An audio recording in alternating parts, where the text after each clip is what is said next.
Hey everyone! In 2026, Google Docs doesn't have a Labels button built in, but using an extension is the fastest and most accurate way to get them perfectly aligned.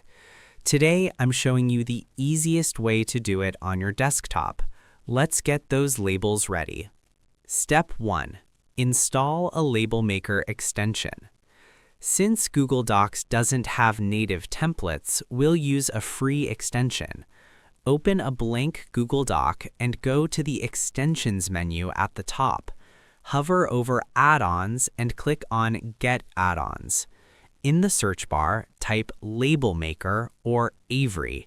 Select one with high ratings like Label Maker for Avery & Co. and click on Install.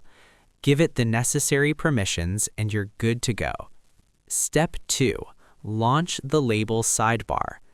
Now that it's installed, go back to the Extensions menu. You'll now see Label Maker listed. Hover over it and select Create Labels. A sidebar will open on the right side of your screen. This is where you'll do all your designing. Step 3. Choose your template. In the sidebar, click on Select a Template. You can search for the specific code on your label sheet, like the popular 5160. Once you find your brand and code, click Use. Your Google Doc will automatically update with a grid that matches the exact dimensions of your physical label sheet. Step 4. Design your first label.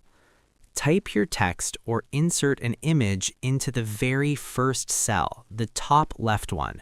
Format the font, size, and alignment just the way you want it.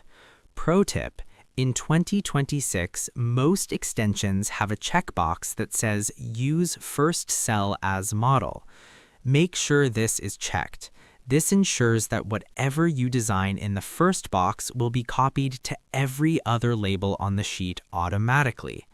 Step 5. Create and print. Click on Create Labels in the sidebar. The extension will generate a new document with all your labels perfectly filled out. To print, go to File, Print, or Control-P. Crucial step. In the print settings, make sure margins is set to none and scale is set to 100%. This prevents the labels from shifting and ensures they line up with the stickers on your paper. And that's it. You've got professional labels ready to peel and stick. I hope this helped you out, and I see you in the next one.